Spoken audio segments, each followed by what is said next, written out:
નમસ્કાર મિત્રો, અમારી યુટ્યુબ ચેનલમાં તમારું હાર્દિક સ્વાગત છે।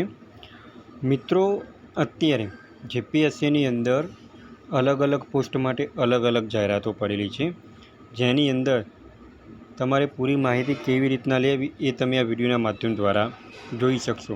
તો મિત્રો, સૌપ્રથમ તમે અમારી ચેનલ ઉપર નવા હો તો અમારી ચેનલને સબસ્ક્રાઈબ કરી લેજો અને બાજુમાં આપેલ બે આઇકોનને ક્લિક કરી લેજો, જેથી કરીને રોજ નવા વિડીયોની તમને નોટિફિકેશન મળતી રહે। તો મિત્રો, સૌપ્રથમ તમે marugujob.com કરીને વેબસાઇટ ઓપન કરશો તો એની અંદર તમને જોવા મળશે કે જેપીએસસી રિક્રુટમેન્ટ 2024 ફોર વોરિયર્સ પોસ્ટ। તો એના પર તમે ક્લિક કરશો તો આ રીતના એમથી પોસ્ટ ઓપન થશે। તો અહીંયા લખેલું છે કે જેપીએસસી રિક્રુટમેન્ટ 2024 ફોર વોરિયર્સ પોસ્ટ, એટલે કે ગુજરાત પબ્લિક સર્વિસ કમિશનની અંદર કઈ પોસ્ટ માટે કુલ કેટલી જગ્યાઓ છે અને કઈ કઈ જગ્યાઓ છે એ તમે આ વિડીયોના માધ્યમ દ્વારા જોઈ શકશો। તો મિત્રો, તમે અહીંયા જોઈ શકો છો કે ઓર્ગેનાઇઝેશન નેમમાં છે Gujarat public service commission, recruitment about એટલે કે કઈ જગ્યાઓ છે, તો અલગ અલગ જગ્યાઓ છે જેવી કે વોરિયર્સ પોસ્ટ, અને કુલ કેટલી જગ્યાઓ છે તો 450 જગ્યાઓ છે। અને આ ફોર્મ કેવી રીતના ભરવું, તો ફોર્મ તમારે ઓનલાઈન ભરવાનું રહેશે। હવે આ ફોર્મ ભરવા માટેની છેલ્લી તારીખ કઈ છે તો 31/8/2024 છે। પણ મિત્રો, ખાસ વાત એ કે આ ભરતીની ફોર્મ ભરવાના ચાલુ તારીખ 12/8/2024થી શરૂ થાય છે। હવે આની અંદર તમે જોઈ શકો છો તો કુલ કેટલી જગ્યાઓ છે, તો કુલ તેની 450 જગ્યાઓ છે। અને કઈ કઈ જગ્યાઓ છે તો આની અંદર તમે જોઈ શકો છો મિત્રો કે નાયબ બાગાયત નિયામક વર્ગ 1ની અંદર 2 જગ્યાઓ છે, સાયન્ટિફિક ઓફિસર એટલે કે ફોરેન્સિક સાયકોલોજી જૂથ વર્ગ 2ની અંદર 2 જગ્યાઓ છે, ટેકનિકલ એડવાઇઝર વર્ગ 1ની અંદર 1 જગ્યાઓ છે, વીમા તબીબી અધિકારી એટલે કે આયુર્વેદ માટે વર્ગ 2ની અંદર 9 જગ્યાઓ છે, lecturer selection scale Gujarat nursing માટેની 5 જગ્યાઓ છે, lecturer senior scale Gujarat nursing સેવા વર્ગ 1 માટેની 6 જગ્યાઓ છે, પેથોલોજીસ્ટ તજજ્ઞ સેવા વર્ગ 1 માટે 14 જગ્યાઓ છે,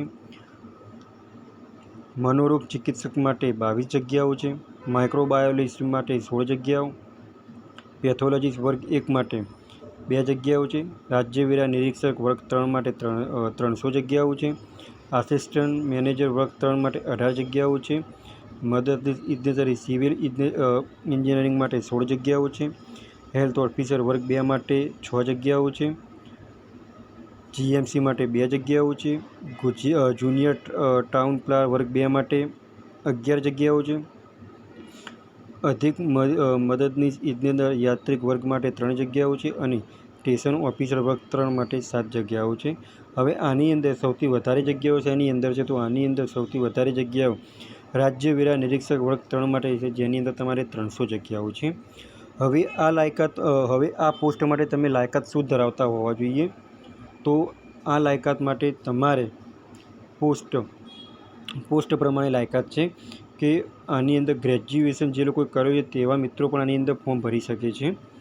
હવે આની અંદર તમારી સિલેક્શન પ્રોસેસ કેવી રીતના થશે, તો સૌપ્રથમ તમારે સિલેક્શન પ્રોસેસ માટે તમારે MCQ બેઝ પરીક્ષા આપવાની રહેશે, કે જેની અંદર તમારે OMR પદ્ધતિ તમારે પરીક્ષા આપવાની છે। તો જે મિત્રો OMR પદ્ધતિથી પરીક્ષા આપશે અને એ લોકો પાસ થશે તો તેવા લોકોને તમારે મુખ્ય પરીક્ષા આપવા મળશે, અને ત્યારબાદ તમારે ઇન્ટરવ્યૂ થશે અને ત્યારબાદ તમારે ડોક્યુમેન્ટ વેરિફિકેશન અને ત્યારબાદ તમારે ઓર્ડર આવશે। અને મિત્રો, તમારે બીજી વધારાની માહિતી જોઈતી હોય તો અહીંયા તમે નોટિફિકેશન પર ક્લિક કરજો। નોટિફિકેશન પર ક્લિક કરશો તો એની અંદર તમે અહીંયા જોઈ શકો છો કે ગુજરાત જાહેર સેવા આયોગની અંદર જે આપણા જે પોસ્ટમાં દર્શાવેલી છે તે પ્રમાણેની કેટેગરી વાઇઝ જગ્યાઓ અહીંયા દર્શાવેલી છે, કુલ કેટલી કેટેગરી વાઇઝ જગ્યાઓ છે। હવે તમારે એપ્લાય કેવી રીતના કરવું, તો એપ્લાય કરવા માટે તમારે ઓનલાઈન લિંક વિડીયોના ડિસ્ક્રિપ્શનમાં તમને આપેલી છે, તો અહીંયા તમે એપ્લાય ઓનલાઈન ઉપર ક્લિક કરશો તો આ રીતના તમને ઓજસની મેન વેબસાઇટ અંદર જોવા મળશે। પણ મિત્રો, ખાસ વાત એ કે જીપીએસસીના ફોર્મ ભરવાની ચાલુ તારીખ 12/8/2024થી થાય છે। તો મિત્રો, જે મિત્રોએ ગ્રેજ્યુએશન પૂર્ણ કરેલું છે અને જે મિત્રો લાયકાત ધરાવે છે તેવા મિત્રોને આ વિડીયો આગળ શેર કરો અને રોજ નવા ભરતીના વિડીયો અને ટેકનિકલના વિડીયો જોવા માટે અમારી યુટ્યુબ ચેનલને સબસ્ક્રાઈબ કરતા રહો. જો મિત્રો તમને આ વિડીયો ગમ્યો હોય તો તમે લાઇક કરજો, શેર કરજો અને સબસ્ક્રાઈબ કરજો. Thanks for watching the video.